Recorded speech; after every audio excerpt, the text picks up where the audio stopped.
नमस्कार। आज हम फिर सरकारीकरण चैनल पर हाजिर हैं और चर्चा करेंगे अपनी नई राष्ट्रपति द्रौपदी मुर्मू और देश की उनसे उम्मीदों पर। दोस्तों, आप सबको मालूम ही है कि 25 जुलाई को इन्होंने शपथ ले लिया और इस प्रकार पहली दलित आदिवासी महिला राष्ट्रपति के रूप में ये निर्वाचित हो गई, शपथ ले ली और अब यह 15वीं राष्ट्रपति के तौर पे इतिहास में दर्ज कर ली गई हैं और इसके लिए हम भी अपने चैनल की तरफ से बहुत सारी बधाइयाँ इनको दे रहे हैं। दोस्तों, जब कोई राष्ट्रपति भारतीय संविधान के अनुसार बनता है तो वह पूरी सरकार का जो क्रम है उसमें सबसे शीर्ष पे होता है और ये तीनों सेनाओं की कमांडर भी होंगी और जो सरकार के फैसले होंगे उन पर इनकी दस्तखत जरूरी होगी, यानी राष्ट्रपति के नाम से ही सारे कानून अंतिम रूप लेते हैं और देश का शासन इन्हीं के नाम पे चलाया जाता है। हालांकि यह सर्वविदित है कि भारत के संविधान में राष्ट्रपति को ज़्यादा कार्यकारी पावर नहीं दिए गए हैं। ये सब कुछ प्रधानमंत्री और उसके मंत्रिमंडल में निहित होता है, लेकिन फिर भी संविधान के संरक्षक के तौर पे और देश की जो निज़ाम है, जो देश की व्यवस्था है, वह आम जनता के पक्ष में काम कर रही है या नहीं, इस पर एक तेज निगाह रखने की जिम्मेदारी राष्ट्रपति के ऊपर मानी जाती है। लेकिन क्या हम ऐसा उम्मीद कर सकते हैं कि ये जो नई राष्ट्रपति बनी हैं, ये राम नाथ कोविंद जी जो पूर्व राष्ट्रपति हो चुके हैं, उनकी तुलना में ज़्यादा निगहबानी रखेंगी? ऐसा लगता तो नहीं है, लेकिन हम उम्मीद करें कि शायद ये बेहतर साबित हों और देश इनके राष्ट्रपति के काल में कुछ बेहतर होता हुआ देखे। लेकिन हमारे देश की जो शासन व्यवस्था इस समय गद्दी पर बैठे हुए हैं, वो आरएसएस की जो नीति है उसको लागू कर रहे हैं। उनकी नीति क्या है? उनकी नीति साफ साफ ये है कि जो भी सरकार का मुख्य काम है कि सरकार यह देखे कि जो उत्पादन के साधन है, जो देश में उत्पादन हो रहा है, उससे यह आम जनता के बीच में उचित तरीके से सरकारी नौकरियों के माध्यम से, भिन्न भिन्न कल्याणकारी योजनाओं के माध्यम से आम जनता के बीच में ले जाए। लेकिन आंकड़े क्या बता रहे हैं?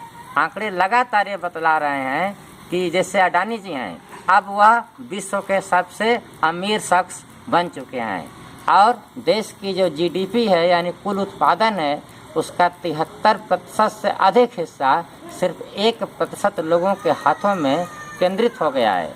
और ये सरकार बहुत तेज़ी से सरकारी कंपनियों को, जिसमें आम जनता को सुरक्षित नौकरी मिलती है, बेरोजगार नौजवानों को सुरक्षित पेंशन वाली नौकरी मिला करती थी, उन सभी कंपनियों को एक एक करके निजी हाथों में सौंपती चली जा रही है।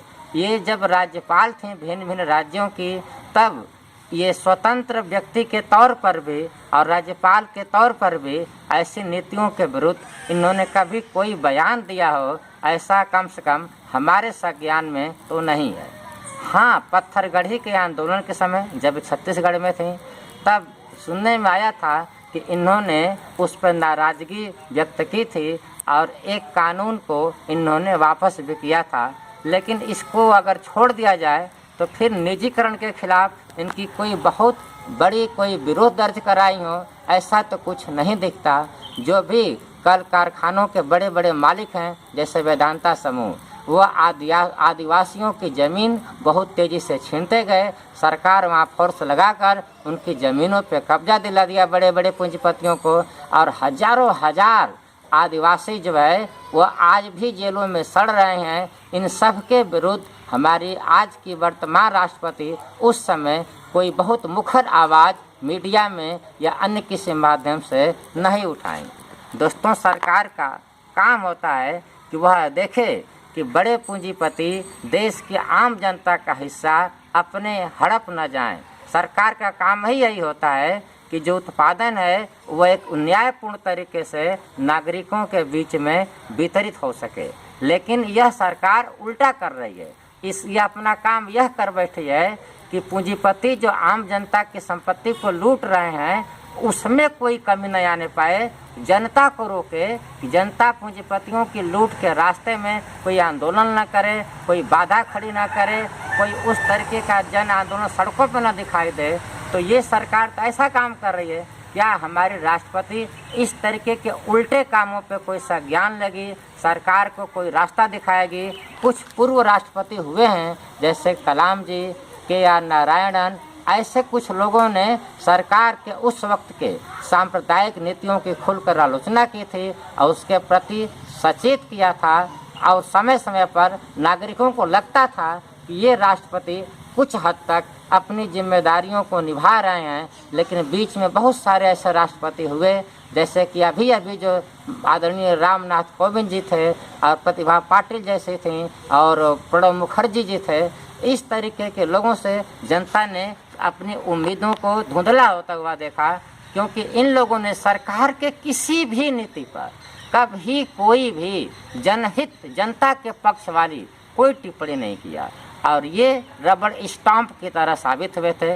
ये जो राष्ट्रपति बनी है, ये देखने की बात है कि ये जनता के हित में जो कानून बनने चाहिए उस पर ध्यान देंगी या अभी जो सरकार बहुत तेज़ी से निजीकरण करती चली जा रही है, जल जंगल ज़मीन पर पूंजीपतियों का कब्जा कराती जा रही है, उसके विरोध में आदिवासी समूह, दलित समूह जो आंदोलन कर रहे हैं उनको जेल में भेज रही है। क्या इस पर कोई ये टिप्पणी करेंगी, कोई ये रोक लगाने की बात करेंगी? ऐसा अगर होता है तो यह देशवासियों के हित में होगा, लेकिन इसकी उम्मीद बहुत कम है।